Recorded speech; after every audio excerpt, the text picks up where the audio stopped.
नमस्कार, times today में आपका स्वागत है। ये बढ़ते हैं खबरों की तरफ। इस वक्त की खबर बदलापुर जौनपुर से। बदलापुर महोत्सव का लेजर शो बना आकर्षण का केंद्र। जी हाँ, आपको बता दें कि विधायक रमेश चंद्र मिश्रा के द्वारा आयोजित बदलापुर महोत्सव में लेजर शो द्वारा रामायण को दिखाया गया। आइए हम आपको सीधे ले चलते हैं बदलापुर महोत्सव में और दिखाते हैं वहाँ के नज़ारे को।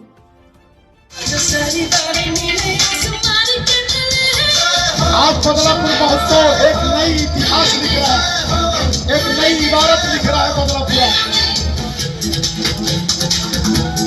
क्या बात है, वाह। दानव प्रवृत्ति के मारीच और सुबाहु उपद्रव मचाते, ऋषि मुनियों को आतंकित करते। ऐसे राक्षसों से मुक्ति दिलवाने के लिए विश्वामित्र जी ने भगवान विष्णु से आग्रह किया।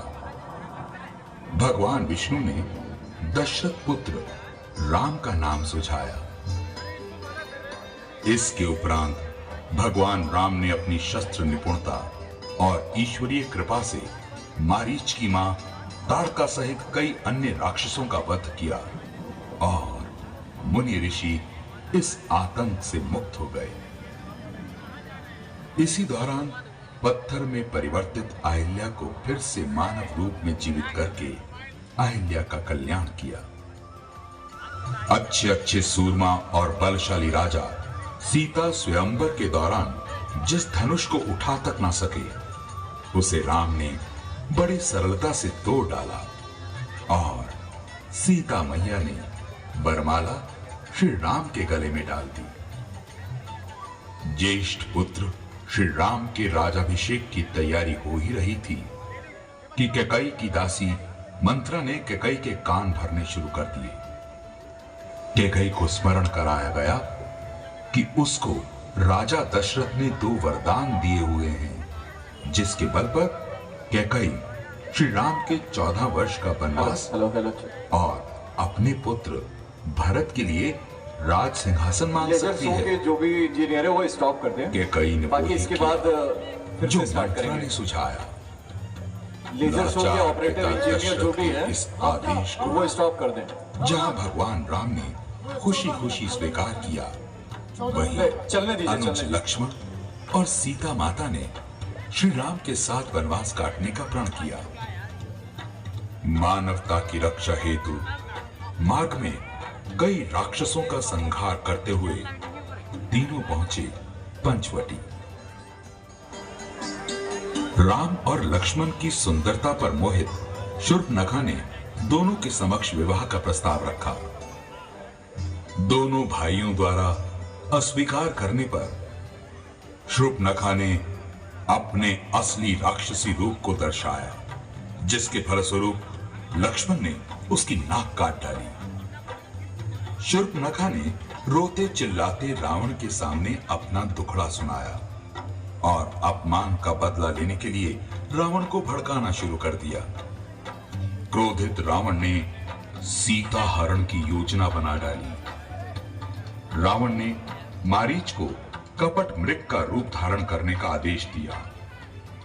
सुनहरा शरीर, मणि सरीखी आंखें, अत्यंत सुंदर मृग पहुंचा सीता मैया की कुटिया के पास। मां सीता उसके आकर्षण से इतनी प्रभावित हुई कि उन्होंने श्री राम को उस मृग को लाने का आग्रह किया। राम चल पड़े मृग के पीछे पीछे।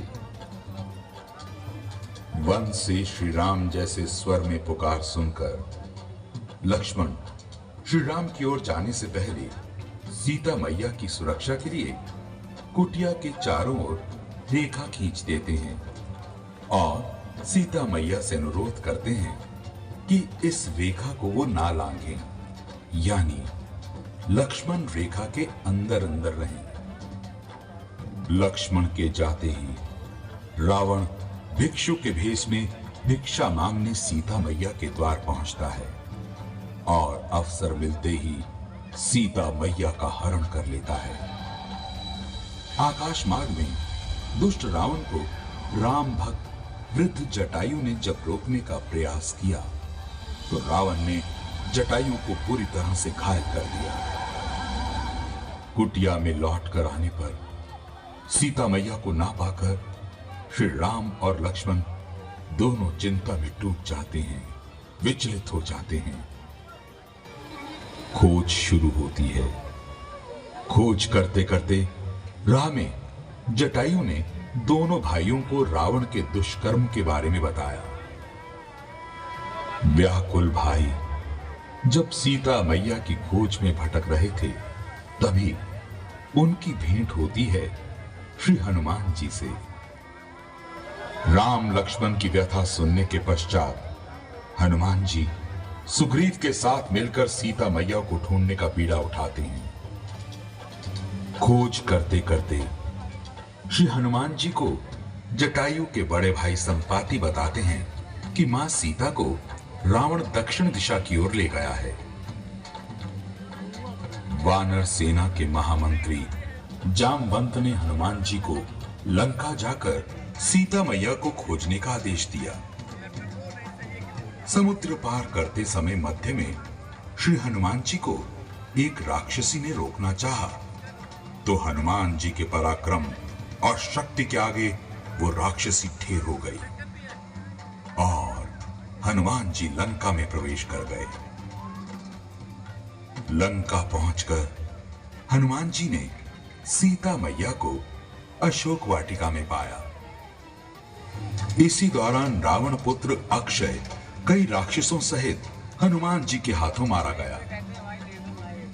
इसे सुनकर रावण ने अपने बड़े पुत्र मेघनाथ को हनुमान जी को पकड़कर लाने का आदेश दिया। जब हनुमान जी को दरबार में लाया गया तो उनकी पूंछ में आग लगाने का आदेश दिया गया। बस फिर क्या था, हनुमान जी ने उसी आग लगी पूंछ से सारी लंका को फूंकना शुरू कर दिया। फिर श्री हनुमान सीता मैया से निशानी के तौर पर चूड़ामणि लेकर श्री राम तक पहुंचे और सारा विवरण जा सुनाया। इधर राम लक्ष्मण हनुमान सुग्रीव और वानर सेना युद्ध की तैयारी में जुटे हुए थे। दूसरी ओर लंका दहन से सारे राक्षस भयभीत थे। दोनों तरफ से युद्ध की तैयारी होने लगी। रावण के भाई विभीषण ने रावण को कई प्रकार से समझाया बुझाया कि प्रभु राम भगवान हैं जो मनुष्य के रूप में प्रकट हुए हैं, उनका विरोध छोड़ दो और सीता माता को सम्मान सहित लौटा दो। रावण ने विभीषण का अपमान कर उस